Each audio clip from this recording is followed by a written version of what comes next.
Hello guys, myself Pritam and welcome to my another video. Today আমি বলতে যাব কিভাবে গাছের গোড়ার মাটিগুলো আলগা করে দিলে গাছের গোড়ার শিকড়গুলো তাড়াতাড়ি বৃদ্ধি পায়।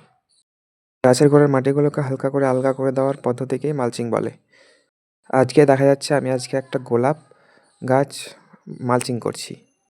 প্রথমে একটা জিনিস মাথায় রাখবে, গাছটা যখন পটিং করবে তখন গাছের বাড ইউনিয়নটা যেন গাছের মাটির ওপরে থাকে, ঠিক আছে?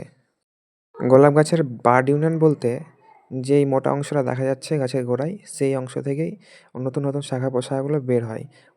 আজকে তোমরা দেখতে পাচ্ছ আমার একটা গোলাপ গাছ আছে, গোলাপ গাছের গোড়ার মাটিটা হালকা করে মালচিং করছি। কারণ গাছের গোড়ার মাটি হালকা করে মালচিং করলে গাছের মাটিগুলো খুব ঝুরঝুরে থাকে এবং শেকড়গুলো খুব দ্রুত বৃদ্ধি পায় এবং গাছও অনেক ভালো সুস্থ হয় আর মাটিটাও অনেক ভালো থাকে।